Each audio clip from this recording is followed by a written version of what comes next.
राजस्थान के अलवर जिले में स्थित भानगढ़ किला भारत के सबसे भूतिया स्थलों में से एक माना जाता है। इस किले की कहानी और इसके रहस्यमय श्राप ने इसे एक रहस्यमय और डरावना स्थल बना दिया है।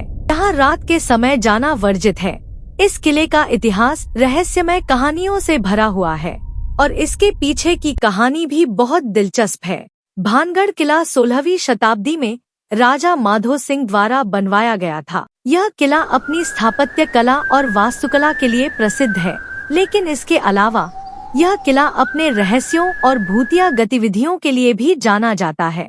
भानगढ़ किला सुबह 6 बजे से लेकर शाम 6 बजे तक पर्यटकों के लिए खुला रहता है। यह किला राजस्थान के अलवर जिले में स्थित है, जो जयपुर और दिल्ली के बीच में आता है। यहाँ दिन के समय पर्यटक किले की सुंदरता और वास्तुकला का आनंद ले सकते हैं, लेकिन रात के समय यहाँ जाने की हिम्मत बहुत कम लोग करते हैं। कहते हैं कि भानगढ़ किले में रात के समय भूतों का साया होता है। यहाँ पर रात में अजीब अजीब आवाजें भी सुनाई देती हैं, जो इस किले के रहस्यमय माहौल को और भी बढ़ा देती है। इस किले के बारे में यह भी कहा जाता है कि जो कोई भी रात में किले में प्रवेश करता है, वह सुबह वापस नहीं लौट पाता। यही वजह है कि रात में यहाँ जाना मना है। अपनी खूबसूरती के अलावा यह किला अपने रहस्यों के लिए भी काफी मशहूर है। यह भारत की सबसे ज्यादा हॉन्टेड प्लेस में से भी एक है।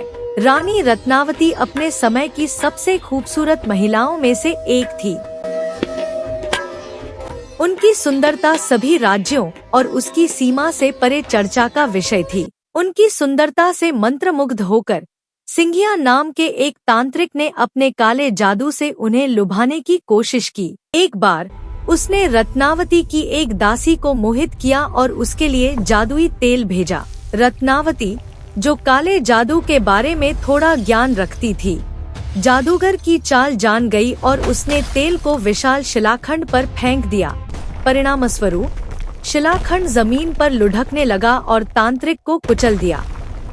मरने से पहले उसने शहर को फिर कभी आबाद न होने और भानगढ़ को नष्ट होने का श्राप दिया। बाद में अजबगढ़ और भानगढ़ के बीच हुए युद्ध में रानी रत्नावती की मृत्यु हो गई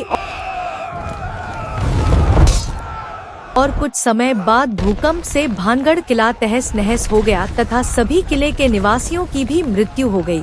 ऐसा माना जाता है कि रानी और तांत्रिक का भूत आज भी उस परिसर में भटक रहा है और सूर्यास्त के बाद किसी को भी किले में रहने या प्रवेश करने की अनुमति नहीं है। इस तरह भानगढ़ भारत की सबसे भूतिया जगहों में से एक बन गया। लोगों का ऐसा मानना है कि भानगढ़ के घरों की दीवारों के पास कान लगाने पर आपको आत्माओं की आवाज सुनाई देगी।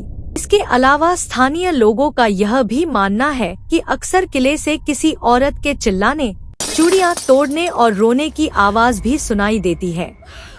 वहीं दिन के समय इस किले में जाने वाले कुछ लोगों का कहना है कि किले में उन्हें ऐसा महसूस हुआ जैसे कोई उनका पीछा कर रहा है। आधी रात को जब चांदनी भानगढ़ के खंडहरों को चूमती है, पूरा किला जैसे सिहर उठता है। लोक कथाओं में कहा जाता है कि रानी रत्नावती, जो अपनी सुंदरता और शौर्य के लिए प्रसिद्ध थी, अब भी मृत्यु के बाद हर रात अपने महल में लौटती हैं। जैसे ही घड़ी 12 बजाती है, किले के अंदर एक झिलमिलाता सुनहरा प्रकाश दिखाई देता है। रानी रत्नावती की आत्मा राजसी पोशाक में सजी आईने के सामने बैठती है। वह चुपचाप सिंदूर लगाती है, काजल बनाती है और कांच की चूड़ियों को खनकाते हुए खुद को सजाती है।